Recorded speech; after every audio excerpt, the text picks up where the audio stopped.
সভানেত্ৰী মহোদয়া, উপস্থিত আমাৰ ৰাজ্যিক সভানেত্ৰী সম্পাদিকা সমন্বিতে ৰঙিয়া প্ৰকল্পৰ সমূহ বান্ধৱীসকল আৰু আমাৰ বেজেদাৰ বিদ্যা প্ৰকল্পৰ বান্ধৱীসকল, মীনা কলিতা বাইদেউ যিখিনি ক'লে সেইখিনি আমাৰ বক্তব্য। আমাৰো বহুত ক্ষোভ আছে। আমি এতিয়া ধৰক কিছুমান কথা ক'লে কি মানে বেয়া পায়। মই এনেকুৱা কিছুমান গম পাইলোঁ আমাৰ নেতৃবৃন্দৰ মাজত কিছুমান মানে খামখেয়ালি আছে, যিবিলাক খামখেয়ালিৰ বাবে আমি আমাৰ দৰে সৰু সৰু প্ৰজেক্ট বা আমি তলৰ লেভেলত কাম কৰা মানুহ আমাৰ অসুবিধা হয়। আজি মই কম বুলি আহিছোঁ, আজি মোক CDPO বাইদেউ মাতিছে ৰচনা প্ৰতিযোগিতা, বাইদেউ মানে ছুটি নিদিয়ে, ছুপাৰভাইজাৰে ৰাতিয়ে মেছেজ কৰিছে, মই মীনা কলিতাক মেছেজ ফৰৱাৰ্ড কৰি দিছোঁ। তাৰপিছত মই নিজে CDPOক ফোন কৰি কৈছোঁ, মই বাইদেউ কালি একদম আমাৰ এখন ইম্পৰ্টেণ্ট মিটিং ডিচিশ্যন ল'ব লাগে, গতিকে মই কালি যাবই লাগিব। কৈছে আপুনি তেতিয়াহ'লে 11টাত আহি ৰচনাখন লিখি থৈ যাব। মই কৈছোঁ বাইদেউ সম্ভৱ নহয়, কাৰণ ডিষ্টেঞ্চটো বহুত হৈ যায় ৰঙিয়া আৰু চাংখাৰীৰ পৰা। তাৰপিছত ক'লে কোন যাব আপোনাৰ লগত? মই কৈছোঁ মোৰ লগত লাইলা চৌধুৰী যাব। তাৰপিছতে মই লাইলা চৌধুৰী আৰু মোৰ মানে পাৰ্মিশ্যন ল'লোঁ। আমাৰ লগত ফ্ৰীতে মানে অনুপমা ৰাজবংশী আহিল। অনুপমাক এইকাৰণে আনিলোঁ, এই ৰঙিয়া যিখন সন্মিলন তাই অনুপমা বাইদেউ মানে ৰাতি আছে, কথাবিলাক অনুপমা বাইদেউ যদিও ক'ব নাজানে, কিন্তু প্ৰত্যক্ষদৰ্শী, মোতকৈও বেছি প্ৰত্যক্ষদৰ্শী আমাৰ অনুপমা ৰাজবংশী। আৰু মই সেইদিনা মোৰ অসুবিধা আছিল কাৰণে মই আহিছোঁ, মই ৰাতি গুচি গৈছোঁ। মই ৰাতি টেম্পুত 3জন মতা মানুহ কাষত, আজিকালি কেনেকুৱা ধৰণৰ ঘটনা, তথাপি মই ৰিক্স লৈ গৈছোঁ। তাৰপিছত সেনেকুৱা আমি বহুত কষ্ট পাওঁ এইবিলাক ক্ষেত্ৰত। আৰু মই এইখিনিয়ে ক'মকে যে যেতিয়া ধৰক আমাৰ এই কমিটিখন যে গঠন কৰিলে, ইন্দিৰা নেওয়াৰক সম্পাদিকা পাতিছে, আমাৰ ক'বলগীয়া একো নাই, জয়মতী দাসক সভানেত্ৰী পাতিছে, আমাৰ ক'বলগীয়া একো নাই। কিন্তু সন্মিলন যিখন প্ৰতিনিধি সভা হ'ব, তাৰে 1 ঘণ্টা আগত ৰুদ্ধদ্বাৰ বৈঠক পাতি মানে কৈছে আপোনালোকৰ যাৰ যি মন যায় তাতে নাচি থাকক, গান গাই থাকক, হৰদত্ত বিদ্যাদত্ত ভৱনত লাউড স্পীকাৰত গান লগোৱা আছে, আমি মানে ইয়াতে কমিটিখন বনাই আছোঁ।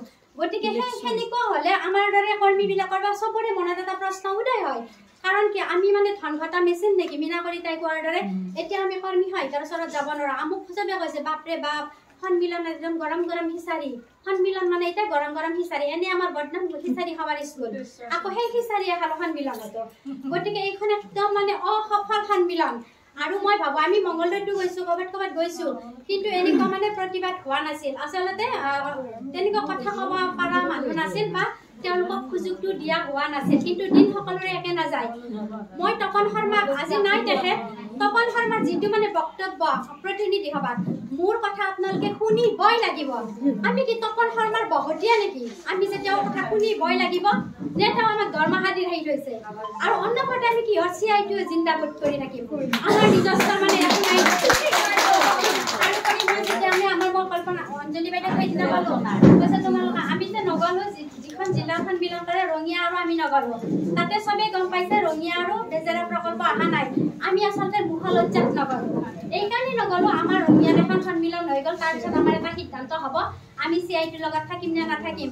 যেতিয়া তপন শৰ্মাই ক'লে CIটোৰ লগত কোন থাকিব, আমি 11জনী মানে হাত দাঙিছোঁ, আমি নাথাকোঁ, আৰু বাকীসকলে মানে থাকিব। 216জনী প্ৰতিনিধিৰ বাকীসকলে হাত দাঙা নাই।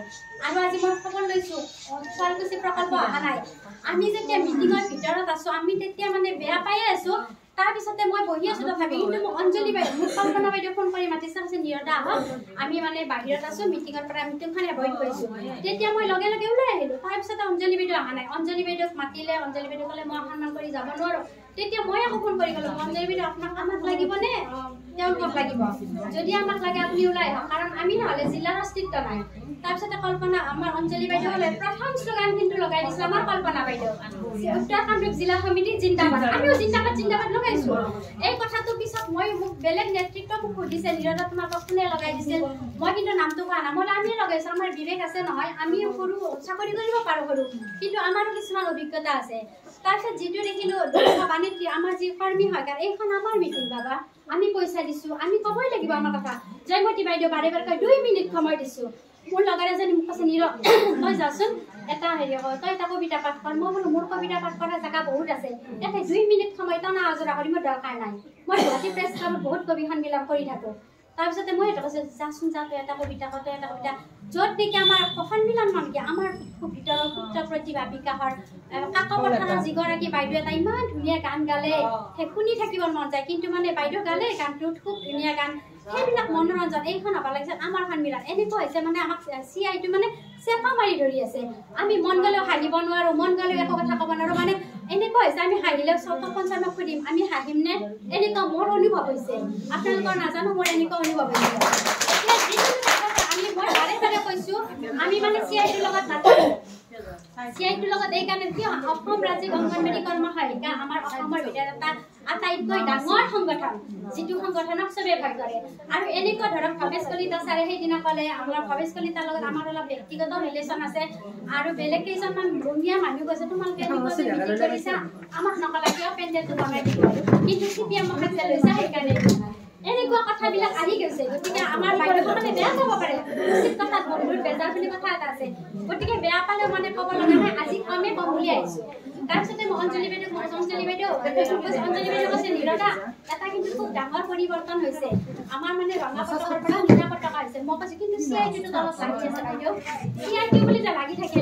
কৈছে নহয় ইমান পটককেতো নোৱাৰি তেওঁলোকৰ লগত আমি ইমান দিন আছোঁ আৰু এটা কথা কি আমি তেওঁলোকৰ তলত সংগঠন কৰি আছোঁ গতিকে যদি তেওঁলোকে মানে হেৰি দিয়ে মই জেলত যাব লাগিব মই মানহানি গুচাই দিব তেওঁলোকৰ পতাকাৰ তলত যদি আমি চিআইটি লিখি নিদিওঁ আমি ধৰক সৰু অংগনবাড়ী কৰ্মী আমি বেছি বছৰ হোৱা নাই আমি ইমান নাজানো সংগঠনৰ কথা কৈছে সংগঠন কৰিলেতো নহ'ব সংগঠনৰ নীতি নিয়ম থাকিব লাগিব কিন্তু একদম যে চিআইটিৰ আণ্ডাৰত চলা অংগনবাড়ী কৰ্মী হয় কাৰণ আমি ইমান দিন মানে মনত ইমান দূৰকৈ ভবা নাছিলোঁ কিন্তু ৰঙিয়াৰ এই যিখন সন্মিলন সেই সন্মিলনলৈ মানে আমাক একদম চকু মুকলাই দিলে আমি আচলতে চিআইটিৰ আণ্ডাৰত চলাহে মানুহ আৰু অন্যবাৰে যিকোনো কথাতে চৰকাৰৰ বিৰোধী ধৰক মানে জিন্দাবাদ যে আমি ধৰক চৰকাৰক আমি চৰকাৰে বেয়া কৰি আছে আমি সেইটো ছাপোৰ্ট নকৰোঁ আমি বেয়াই পাওঁ কিন্তু কিছুমান বস্তু আদায় কৰিব গ'লে আমি অন্যবাৰে চৰকাৰক বেয়া কৰি থাকিলেও নহ'ব কিছুমান বস্তু আমাৰ এইবিলাক সদায় অধ্যয়ন